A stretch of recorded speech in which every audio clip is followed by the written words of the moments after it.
이 시간 하나님께서 우리에게 주시는 말씀은 사사기 15장 14절에서 20절까지의 말씀입니다. 제가 가진 구약 성경 388면에 있습니다. 사사기 15장 14절로 20절까지의 말씀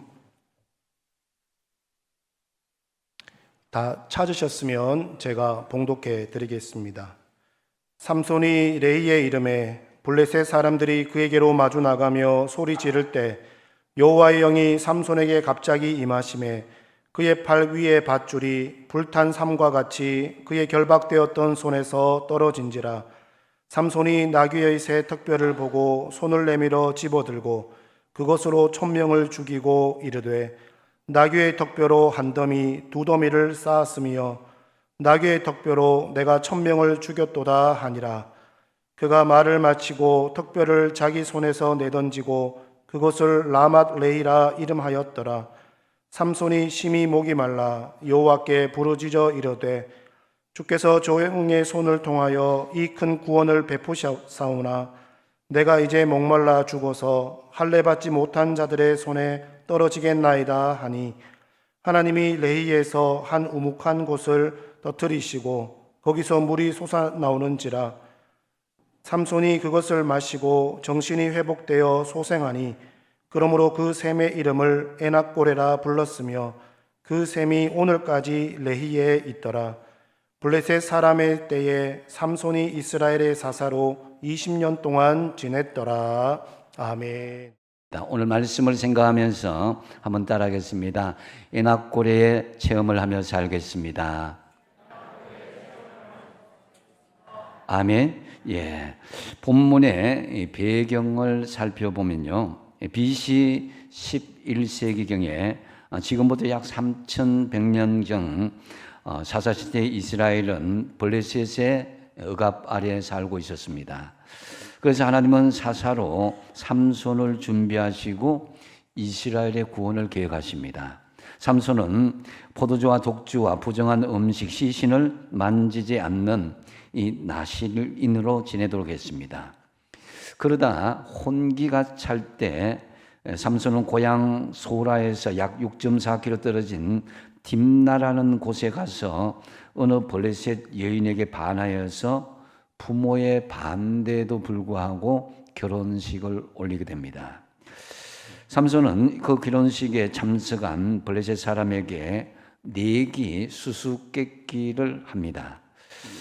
근데 아내 될 여자의 배신으로 수수께끼 답을 그 블레셋 사람들에게 전함으로 수수께끼에게 치게 되어서 거기에 대한 빚을 지게 되죠. 이에 화가 난 삼손은 블레셋 사람 30명을 죽이고 빼앗은 것으로 내기 빚을 갚고 자기 집으로 돌아가 버립니다. 그러자 이 블레셋 여자의 부모는 딸을 다른 남자에게 아내로 주고 말았습니다.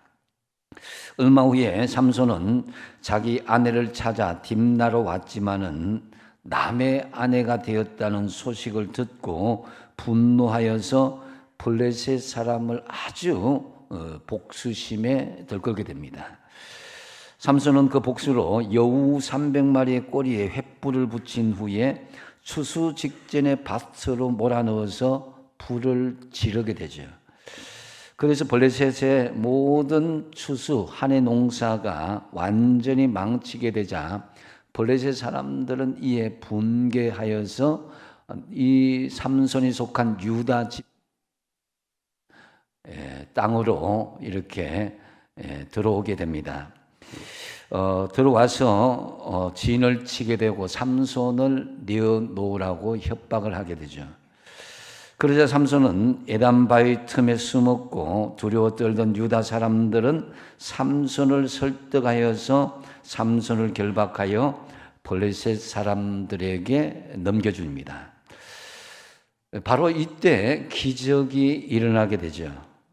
삼손에게 하나님의 영이 임하여서 결박이 풀려지고 삼손은 나귀 턱뼈로 블레셋 사람을 물리치게 됩니다. 이 일 후에 삼손은 정말 갈증에 시달리게 되었고 하나님께 부르짖어서 기도를 하게 됩니다. 하나님께서 삼손의 기도를 들으시고 한 우묵한 곳을 터뜨리셔서 물이 솟아오르게 하셨고 삼손은 그 물을 마시고 갈증을 해소하게 되는 것이 오늘 본문의 내용입니다. 19절 하반절에 보면은 그러므로 그 샘 이름을 에낙고레라 불렀으며 그 샘이 오늘까지 레히에 있더라 그랬습니다.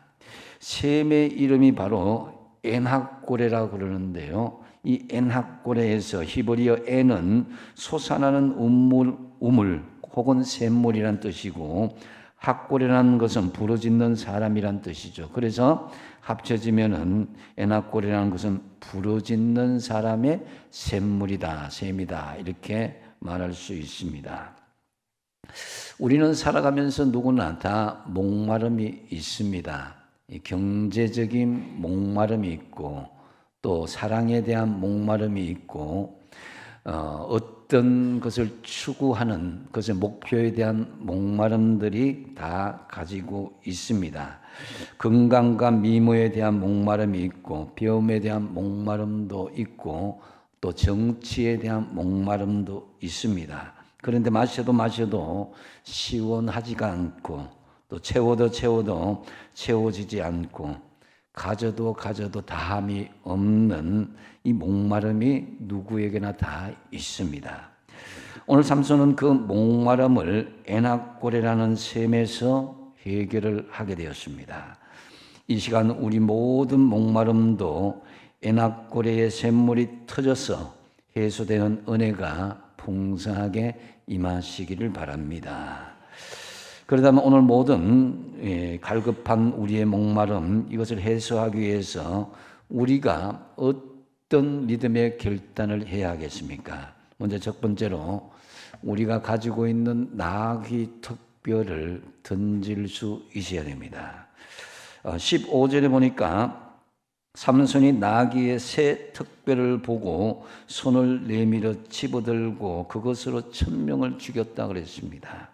여기서 새 턱뼈는 표준 새 번역에 의하면 싱싱한 당나귀 턱뼈다 이렇게 해석하고 있습니다. 즉 갓 죽은 나귀의 턱뼈라는 것이죠. 그런데 문제는 죽은 시체를 나시린이 만질 수 없음에도 나시린인 이 삼손이 만졌다는 것이죠. 나시린의 서원을 저버린 것입니다.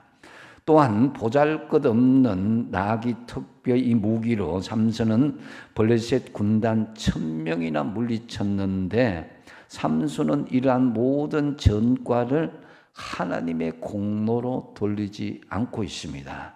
16절에 보면 그것인데요. 이르되 나귀의 턱뼈로 한 더미 두 더미를 쌓았으며 나귀의 턱뼈로 내가 1000명을 죽였도다 하니라 그랬습니다. 삼손이 나귀의 턱뼈로 1000명을 죽일 수 있었던 힘은 자신의 힘이 아니라 하나님께서 그에게 영을 불어주셔서 이미 그 영이 임하자 그가 물리치게 된 것인데도 그런데도 삼손은 그것이 마치 자기의 능력처럼 과신하며 노래하고 있는 것을 볼 수가 있습니다. 내가 1000명을 죽였도다. 삼손은 놀라운 기적의 결과를 자신의 공로로 내가라는 말을 넣어서 자신의 공로로 돌리며 잘난 자아를 버리지 못하고 있습니다. 17절에 보니까 그가 말을 마치고 턱뼈를 자기 손에서 던졌다 그랬습니다. 그것을 라맛 레히다 이렇게 이름하였습니다. 삼손은 손에 덮고 있는 턱뼈를 나귀 턱뼈를 던졌는데 이 라맛 레히란 말 히브리어 라마트 이것은 높은 곳이란 뜻이고 레히는 턱뼈라는 것이죠. 그래서 직역을 하면은 높은 곳의 턱뼈다. 또 혹은 턱뼈의 산이다, 언덕이다 이런 뜻입니다. 곧 삼손은 자기의 공적이 높이 쌓였음을 자랑하고 있는 거죠. 그래서 삼손은 블레셋 시체 더미에 나귀의 턱뼈를 집어 던지고 그곳을 기념하여 라맛 레히라 부르며 하나님의 영광보다는 자신을 뽐내고 기념한 것을 볼 수가 있습니다. 나귀 턱뼈를 던진 것까지 좋은데 그 던진 그곳이 바로 자기의 성전고가 있는 그곳에 던졌다는 것이죠. 근데 여러분, 이 라맛 레히, 이것은 우리의 삶의 자리에도 있을 수 있다라는 것을 경계할 수 있어야 됩니다. 하나님께서 주신 은혜를 망각하고 내 능력과 실력으로 얻은 것처럼 라맛 레히를 기념하고 있지 않은지 우리를 되돌아볼 수 있어야 될 것입니다. 내가 했다, 내 공로다, 내가 없으면 안 된다라는 자신을 높이는 것이 바로 라맛 레히다라는 것이죠. 여러분, 내가 붙잡고 있는 세상의 욕망을 던질 수 있길 바랍니다. 지금 내가 꽉 붙잡고 있고 자랑스럽고 소중하게 여기는 나귀 턱뼈가 무엇입니까?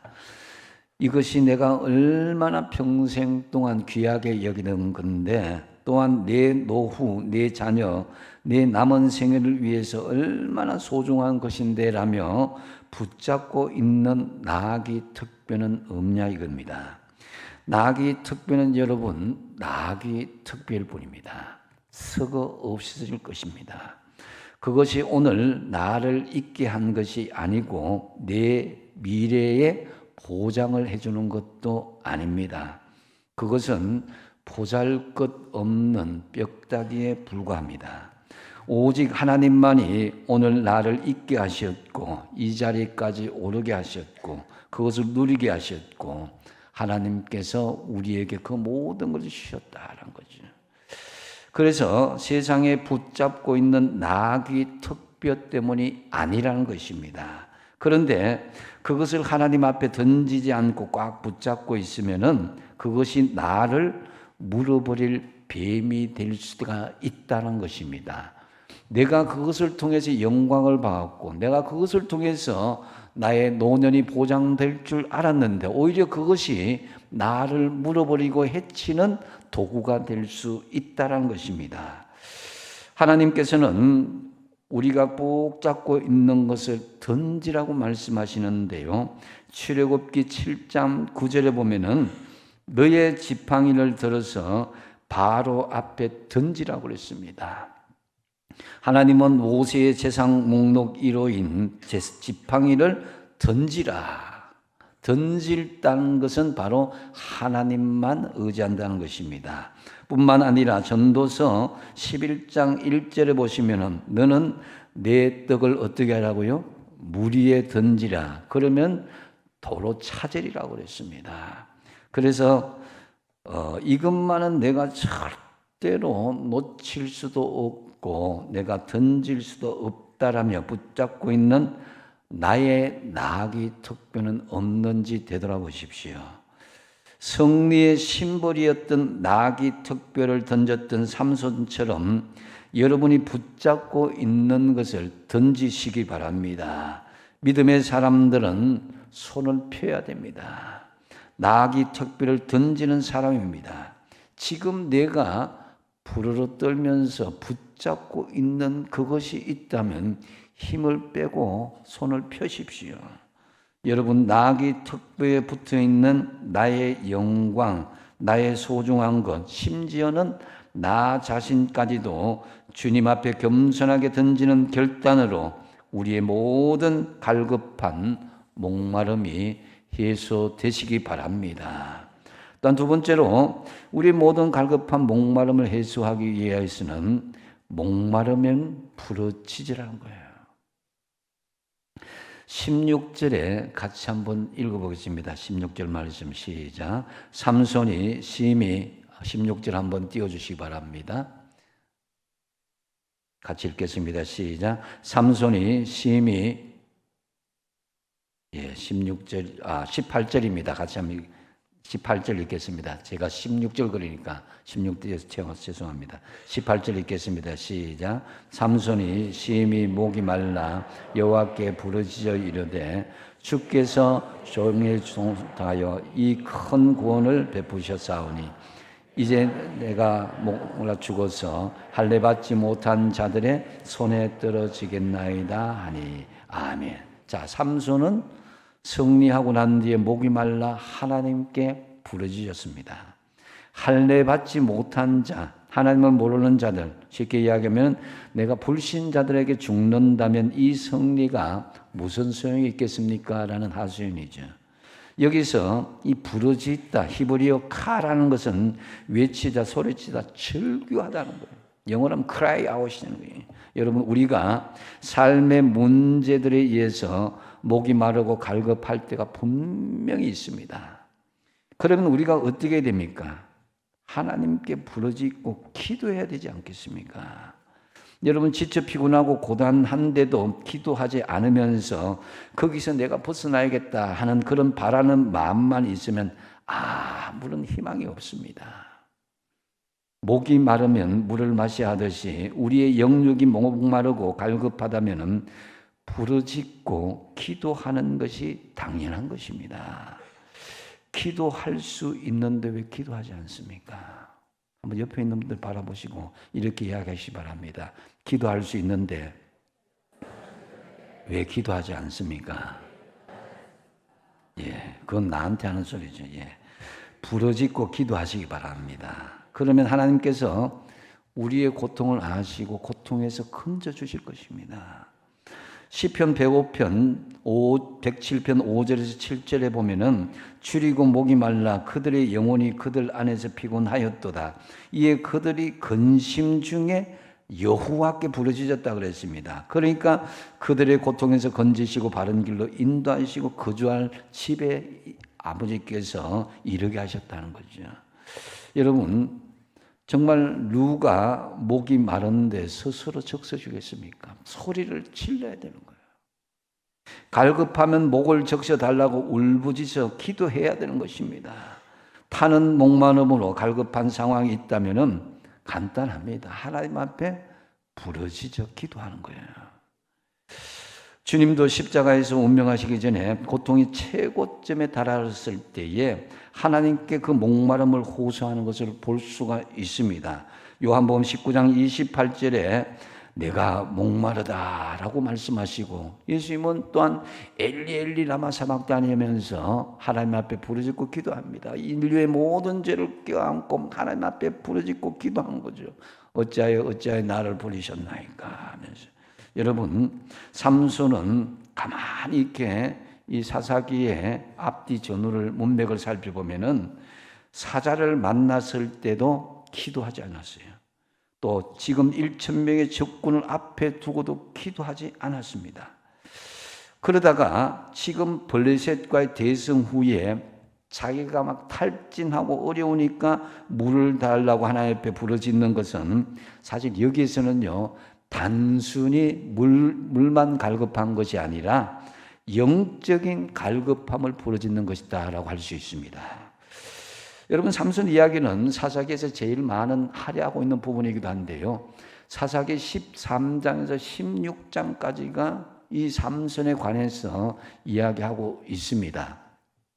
이 사사가 12사사 중에서도 삼손은 특별하게 많은 부분을 할애하고 있는데요, 그 시작이 사사기 13장 1절 이렇게 시작하고 있습니다. 한번 읽어보겠습니다. 시작. 이스라엘 자손이 다시 여호와의 목전에 악을 행하였으므로 여호와께서 그들을 40년 동안 블레셋 사람의 손에 넘겨주시니라. 아멘. 여러분, 이 가장 긴 압제를 받았던 이 삼손 시대였는데 무려 40년 동안 블레셋이 압제를 당했지만 그러나 그 어려운 상황 속에서도 이스라엘 백성들은 하나님 앞에 간절히 부르짖고 기도하지 않았다는 거예요. 그만큼 삼손 시대 이스라엘 백성들의 영적 상태가 바닥을 치고 있었다는 것입니다. 여러분, 우리도 나는 뭐 하나님 성령을 받았으니까 뭐 하나님과 교통하고 있으니까 괜찮겠지 이렇게 하지만은 주님 성령 안에서 우리가 성령을 받았더라도 심한 영적인 고갈에 빠질 수 있음을 삼손을 통해서 알 수가 있습니다. 삼손은 특별히 이제 하나님의 영을 받았다는 내용이 사사기 13장에서 15장에 4번이나 이제 이렇게 하나님의 영이 임하였다 하는 것을 반복하고 있는 것을 볼 수가 있습니다. 그 첫 번째로 사사기 13장 25절에 여호와의 영이 그를 삼손에게 움직이기 시작하였다. 하나님 성령이 임하였다는 거죠. 또 두 번째 보면은 사사기 14장 6절에 여호와의 영이 삼손에게 강하게 임하였다 그랬습니다. 그래서 그가 손에 아무것도 없이 그 사자를 염소 새끼 찢는 것같이 찢어버렸다. 하나님의 영이 임하니까. 세 번째로 임한 것이 사사기 14장 19절인데 여호와의 영이 삼손에게 갑자기 임하시네. 삼손이 아스글론에 내려가서 그곳 사람 30명을 쳐주겠다. 사람이 힘은 안 가요. 하나님의 영이 이제 임하셨다는 거죠. 마지막 네 번째가 오늘 본문 14절인데요. 같이 한번 읽어보겠습니다. 14절 시작. 삼손이 레히의 이름에 블레셋 사람들이 그에게로 마주 나가며 소리 지를 때 여호와의 영이 삼손에게 갑자기 임하심에 그의 발 위에 밧줄이 불탄 삼과 같이 그의 결박되어선 손에서 떨어진지라. 아멘. 다 네 곳마다 공이 여호와의 영이 임하였다. 하나님의 성령이 임하였다는 것을 성경이 증거하고 있습니다.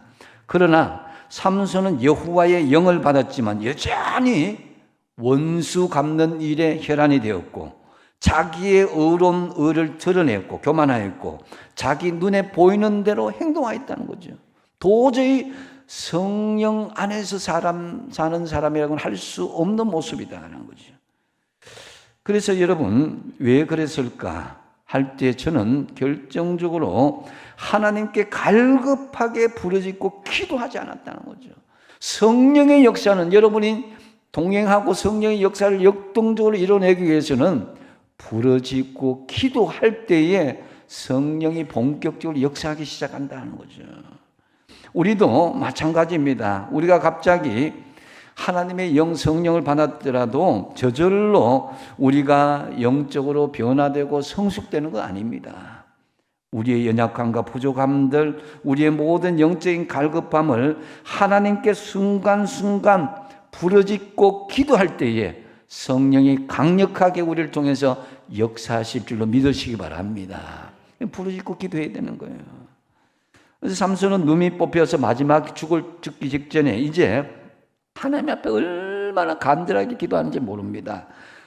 사사기 16장이 마지막 부분인데 28절에 보면은 삼손이 부르짖어 기도하는데요. 여호와께 부르짖어 이르되 주 여호와여 구하옵나니 나의 생각하옵소서. 하나님여 구하옵나니 이번만 나를 강하게 하사 나의 두 눈을 뺀 블레셋 사람에게 원수를 단번에 갖게 하옵소서. 하나님 앞에 간절히 기도할 때 이때 하나님의 영이 강하게 임하셔서 그가 살아있을 때 죽인 사람보다 이때 죽은 사람이 훨씬 많았다고 그러지 않습니까? 여러분, 여러분의 심령이 바로 부르짖는 자의 셈 에낙고레가 되시기 바랍니다. 부르짖는 자의 셈 아무것도 없는데 목말라 죽는 데서도 여러분이 부르짖으면 거기서 하나님의 영이 역사하시고 거기서 셈이 터져 나오는 거예요. 에낙고레는 삼손에게만 있는 것이 아니라 우리에게도 있는 기도의 샘물인 것입니다. 다만 부르짖지 않아서 그 셈이 터지지 않고 있는 것이지 기도하여 보십시오. 여러분의 직장에 가정에 우리 교회에 이 에낙고레의 셈이 터져나게 될 줄로 믿으시기 바랍니다. 여러분 이런 말이 있잖아요. 눈 감으면 확신이고 눈 뜨면 의심이 온다. 이런 말이 있어요. 즉 눈 감고 기도하면은 믿음이 생기는데 눈 뜨고 현실을 보니까 의심이 생기고 믿음이 약해지더라. 사실 내가 가진 힘으로는 어떻게 가정을 꾸려나갈 수 있겠습니까? 교회가 되겠습니까? 직장의 미래가 보장될 수 없습니다. 다 막막하고 너무너무 힘든 일입니다. 이 많은 일들을 우리가 어떻게 감당할 수 있겠습니까? 저는 최근 사랑방과 순회 개편만 생각해도 우리는 할 수 없다고 생각합니다. 부르짖어 기도하는 수밖에 없다라고 생각했습니다. 애낙골에 여러분의 눈물의 샘, 기도의 샘이 터지시기 바랍니다. 기도하는 자의 샘이란 뜻입니다. 우리도 삼손처럼 죽을 위기에 처하는 경우도 있지 않습니까? 그럴 때에 하나님이 분명한 사인을 주는 거예요. 너 기도하라, 너 부르짖어라. 근데 어떤 사람은 그렇게 이야기합니다. 뭐 하나님 뭐 귀가 먹었나? 왜 부르짖어 기도해야 되는가? 뭐 이렇게 생각하는 분들 틀리지는 않습니다. 그런데 여러분 자녀들이 죽게 되었는데, 여러분 지금 발바닥에 불이 떠졌는데, 발등에 불이 떠졌는데 지금 갈급하고 급한데 하나님 아시죠? 소곤소곤 침묵으로 가면 그렇게 되진 않을 겁니다. 초대교회는요, 그 통성 기도하는, 하나님께 부르짖어 기도하는 소리가 얼마나 컸던지 큰 우레와 같이 바다의 파도 소리처럼 그렇게 엄청나게 우렁찼다고 합니다. 또한 주님께서 부르짖으라고 기도합니다. 그 대표적인 말씀이 에레미야서 33장 3절인데 같이 한번 읽어보겠습니다. 시작. 너는 내게 부르짖으라. 내가 내게 응답하겠고 내가 알지 못하는 크고 엄밀한 일을 내게 보이리라. 아멘. 다시 옆에 있는 사람 보십시오. 이제 옆에 있는 사람 보고 하는 게 아니고 내가 이제 옆에 있는 사람 보고 합니다. 내가 이제부터 부르짖어 기도하겠습니다. 아멘. 예. 우리의 목마름 간절히 부르짖고 기도함으로 애낙골의 샘물이 터져서 응답받게 되기를 축복드립니다. 또한 우리의 모든 갈급한 목마름을 해소하기 위한 것이 있다면 여러분 생명의 샘물을 마셔야 돼요. 19절 상반절에 보면 하나님이 레히에서 한 우묵한 곳을 터뜨리시니 거기서 물이 솟아 나왔다 그랬습니다. 삼손이 그것을 마시고 정신이 회복되고 소생했다.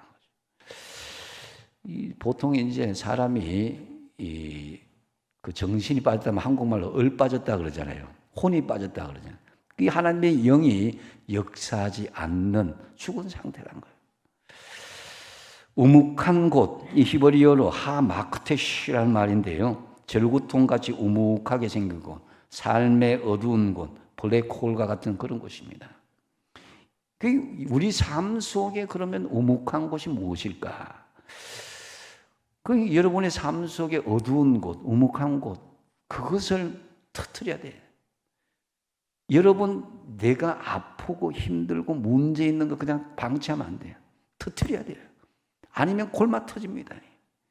모세가 반석을 쳐서 생수가 나온 것과 같은 거예요. 출애굽기 17장 6절 말씀에 내가 호렙산에 있는 그 반석 위 거기서 내 앞에 서리니 너는 그 반석을 치라. 그것에서 물이 나오리니 백성이 마시리라 그랬습니다. 바로 16절에 터뜨리다 본문에 히브리어 원어가 바카라는 말인데 쪼개다 분리하다는 뜻인데 이 반석을 치다 이 말에 사용하기에 나카라는 말인데 치다 쪼개다는 말과 같이 동일하게 쓰이는 말입니다. 그래서 우묵한 곳에 터뜨린 애낙골의 샘물 두 가지 의미가 있어요. 십자가에 찢기신 우리의 주님의 살과 피, 물과 피를 의미하는 것입니다. 그래서 반석은 그리스도요, 지팡이를 치는 것은 십자가를 예표한 것이다. 우묵한 곳은 십자가로 인한 깊은 상처, 우리 주님께서 피와 물을 다 쏟으신 거예요. 또한 또 한 가지는 성령의 생수를 이야기합니다. 성령의 생수, 요한복음 7장 36절 하반절과 38절에 같이 한번 읽어보겠습니다. 시작. 누구든지 목마르거든 내게로 와서 마시라. 나를 믿는 자는 성경의 이름과 같이 그 배에서 생수의 강이 흘러나오리라 하시니 이는 그를 믿는 자들이 받을 성령을 가리켜 말씀하신 것이라. 아멘. 애낙골의 생수는 곧 그리스도의 죽음으로 인한 성령의 생수를 말하는 거예요. 이 생수가 어디로부터 내 몸속에 흘러들어옵니까? 에스겔서 보니까 더 구체적으로 47장 6절에서 12절에 보면 성전 문지방 밑에서 흘러나와서 그 물이 발목에 잠기고 무릎에 차고 허리에 차고 마지막에는 성전에 차니까 다 살아났다는 거예요. 오늘날 성령의 생수가 초대교회에 터져 나오고 우리에게도 흘러넘치고 있습니다. 예수 믿고 구원받은 성도들은 여러분의 몸속에 피가 흐르듯이 성령이 공급하시는 예수님의 강이, 성령의 능력이 흐른다는 것을 믿으시기 바랍니다. 그래서 성령의 강물이 내 몸속에 흘러들어와서 여러분의 몸과 마음을 정결하게 하고 깨끗하게 한다는 거예요. 19절에 보면은 삼손이 그것을 마시고 정신이 회복되고 소생되었다. 그래서 여기서 회복되어란 말 히브리어로 슈브인데요. 슈브는 본래의 장소나 상태로 되돌아가는 거예요. 리턴하는 거예요. 그래서 삼손은 라마 레히에서 자신의 영광과 성공을 즐기고 자랑했죠. 그러나 삼손은 그 자리에서 심한 목마름을 느끼고 본래의 자리로 되돌아간 거예요. 교만과 영웅심의 자리에서 겸손과 순정의 자리로 되돌아갔습니다. 삼손이 있어야 할 자리로 되돌아오자 그가 정신이 소생했다. 저와 여러분도 겸손히 본래의 자리, 성령님과 동행하는 자리로 돌아가시기 바랍니다. 그리하면 소생한다는 거죠. 에낙고레는 생명의 샘물이고 여러분 은혜의 샘물이고 기도의 샘물이고 여러분 하나님과의 그런 성령의 흘러넘치는 샘물의 현장입니다. 우리의 연약함과 인생의 허무함을 치유하는 회복의 우물인 것이죠. 우리가 세상에서 열심히 살다 보면은 분명히 실망, 갈증과 목마름이 오게 되어 있습니다. 삶의 허전함과 공허함이 오게 되어 있습니다. 사람들은 그 목마름을 해결하기 위해서 세상에 또 다른 욕망을 추구하지만 그 갈급한 그 현실은 더 갈급해질 뿐입니다. 삶의 근원의 목마름은 바로 예수님 안에서만이 성령이 주시는 생명의 샘물로만 해소될 수 있습니다. 그래서 예수님께서 누구든지 목마르거든 내게로 와서 마시라고 말씀하시면서 세상에 주는 물은 목마름을 느끼지만 내가 주는 물을 마시는 자는 영원히 목마르지 아니하리라. 할렐루야. 저와 여러분 에낙고레의 샘물 예수 안에서 성령 충만하여서 몸과 마음이 영이 회복되시기 바랍니다. 말씀을 맺습니다. 우리의 모든 갈급한 목마름을 해소하기 위해서 우리가 어떤 믿음의 결단으로 이어져야 됩니까? 먼저 첫 번째 뭡니까? 나아기 척배를 던지는 거죠. 나의 영광, 나의 중요한 것, 심지어 나 자신까지도 주님 앞에 과감하게 던지는 결단을 하십시오. 그러면 주님께서 돌아오게 하십니다. 세상 것은요 메인이 아니에요. 세상 것은 보너스와 같은 거예요. 진짜 중요한 것은 하늘나라 것이에요. 하늘나라를 위해서 우리가 집어 던져야 돼요. 두 번째 뭡니까? 목마름은 어떻게 하라고요? 부러지져야 됩니다. 우리에게 목마름이 있다는 것은 하나님께서 부르짖고 기도하라는 증거입니다. 목마름은 간절히 부르짖고 기도하며 에낙고레의 샘물이 터지도록 해야 되는 거예요. 세 번째 뭡니까? 생명의 샘물을 마시라는 거죠. 이 생명의 샘물, 에낙고레의 샘물은 예수님 안에서 있는 것이고 성령으로 충만한 것을 말미암아서 몸과 마음이 영이 회복되는 것입니다. 여러분, 우리는 이 주일 또 후에 세상으로 나가게 될 것입니다. 우리는 에낙고레의 생수를 가지고 공급받아서 다시 세상으로 나갑니다. 그러면은 그것이 흘러가도록 해야 돼요. 세상에는 영적인 목마름 느끼는 사람 너무 많이 있습니다. 그들에게 에낙고레의 샘물이 되길 바랍니다. 그리고 나 자신은 물론 사랑방과 순 위에 우리 가정과 우리 직장과 공동체 위에 풍성한